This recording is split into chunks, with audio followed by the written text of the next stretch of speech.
wabarakatuh. Perkenalkan, di sini nama saya Ibnu Raihan dengan NPM 1970651603 dengan prodi Sistem Informasi, mata kuliah Perakitan dan Instalasi Jaringan Komputer, kelas R03. Nah, di sini saya akan mempresentasikan tentang transport layer atau pertemuan 6. Nah, pertama, transport layer, yaitu port digunakan untuk melakukan proses komunikasi dengan proses lain pada jaringan TCP atau IP. Nah, port ini menggunakan nomor 16 bit. Digunakan untuk komunikasi host to host. Nah, tipe port ini ada dua macam, yaitu satu, well known. Nah, yaitu port yang sudah dimiliki oleh server. Contohnya telnet menggunakan port well known. Port memiliki range dari 1 hingga 1023. Nah, port well ini diatur oleh Internet Assigned Number Authority dan dapat digunakan oleh proses sistem dengan user tertentu yang mendapatkan akses. Nah, kedua ada ephemeral. Nah, di sini ephemeral adalah klien tidak menggunakan port well known karena untuk berkomunikasi dengan server mereka sudah melakukan perjanjian terlebih dahulu untuk menggunakan port mana yang ephemeral port memiliki range dari 1023 hingga 65535. Nah, untuk satu nomor port ini tidak bisa digunakan oleh dua aplikasi yang berbeda dalam waktu yang bersamaan. Nah, di sini ada socket. Nah, interface socket merupakan bagian dari Application Programming Interface atau API yang digunakan untuk protokol komunikasi. Terminologi yang digunakan yang pertama, untuk merupakan tipe spesial dari file handle di mana digunakan oleh sistem operasi untuk mengakses jaringan. Kedua, alamat socket adalah protokol local address atau local process. Contohnya TCP 193.4.3,12345. Nah, contohnya sebagai yang ada di gambar. Nah, poin ketiga ada pembicaraan atau conversion, yaitu link komunikasi antara dua proses. Poin keempat ada asosiasi atau association, yaitu kejadian komunikasi antara dua proses, yaitu protokol, local address, local process, void dan address, void dan proses. Nah, poin kelima ini setengah asosiasi atau half association. Dan di sini ada protokol local address, local process atau protokol for range address, for range atau proses. Nah, poin keenam ada half association, disebut juga transport address. Nah, di sini ada user datagram protocol atau UDP.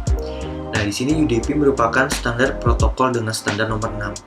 Spesifikasi UDP dapat dilihat pada RVC 768 terus sampai dengan user datagram protokol. Nah, UDP ini pada dasarnya adalah interface untuk aplikasi IP, di mana UDP tidak memiliki fungsi reliabilitas data, flow control, dan error recovery untuk komunikasi IP. Nah, UDP ini memiliki proses seperti multiplexing atau demultiplexing untuk mengirimkan datagram dari port menuju IP datagram. Karena itu UDP juga disebut sebagai Connectionless Oriented Protocol. Nah, di sini ada contoh gambar dari format datagram UDP. Nah, UDP ini memiliki 16 bit seperti pada gambar di bawah ini. Nah, ada source port, bawahnya ada range, sampingnya ada destination port, ada checksum, dan di bawahnya itu menghasilkan data, di mana keterangannya yaitu source port yang digunakan untuk mengirimkan data. Kedua, destination port yaitu yang digunakan untuk tujuan data. Range yaitu panjang data paket keseluruhan. Nah, yang checksum ini ialah 16 bit komplement satu dari serial header yang merupakan error check dari paket data. Nah, aplikasi yang menggunakan UDP. Aplikasi yang menggunakan protokol UDP antara lain adalah satu, Trivial File Transfer Protocol. Kedua, Domain Name System atau name server. Ketiga, Remote Procedure atau PEL pada Network File System. Keempat, Sample Network Management Protocol. kelima, Lightweight Directory Access Protocol. Di sini juga ada Transmission Control Protocol, yaitu TCP, merupakan standar protokol dengan standar nomor 7. Spesifikasi ini dapat dilihat pada RVC 793. Transmission Control Protocol TCP ini memberikan fasilitas untuk aplikasi dibandingkan ODP, karena TCP ini memberikan error recovery, flow control, dan reliabilitas. Nah, TCP ini bisa disebut juga sebagai protokol berbasis connection oriented 2. Nah, proses komunikasi ini menggunakan koneksi TCP disebut Inter-Process Communication atau IPC. Nah, di sini IPC juga diilustrasikan seperti ini. Selanjutnya, ada format segmen TCP. Nah, format TCP ini dapat dilihat pada gambar di bawah ini, di mana source port ialah 16 bit nomor port digunakan untuk menerima reply. Kedua, destination port 16 bit nomor port tujuan. Ketiga, sequence number, yaitu number awal data pada segmen. Keempat, data offset. Nah, di sini ada nomor di mana bagian data dimulai. Reserved untuk kegunaan masa depan atau di set 0. URG mengaktifkan titik yang darurat pada suatu segmen. Dan terakhir ada ACK kolom acknowledge. Di sini ada PSH fungsi push, RST mereset suatu koneksi, SYN untuk mensinkronkan nomor urutan, VN batas akhir data, dan nomor window untuk proses windowing, checksum nomor yang digunakan untuk mengecek validitas pengirim dan penerima, urgent pointer menunjuk pada titik yang darurat pada suatu segmen, options digunakan untuk dipilihan lain pada datagram, dan padding ini digunakan untuk membulatkan data pada bagian option.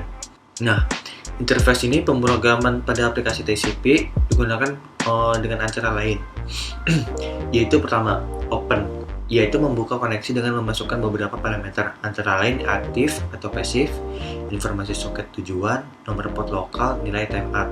Dan di sini ada send, mengirimkan buffer data ke tujuan, receive, menerima dan mengcopy data kepada buffer milik pengguna, dan close, menutup koneksi. Dan di sini ada status untuk melihat informasi, abort, membatalkan semua kegiatan send atau receive. Dan di sini hampir keseluruhan aplikasi jaringan menggunakan TCP, standar aplikasi menggunakan TCP antara lain. Nah, di sini ada standar TCP, yaitu ada Telnet, File Transfer Protocol, ada Sample Mail Transfer Protocol, ada Hypertext Transfer Protocol.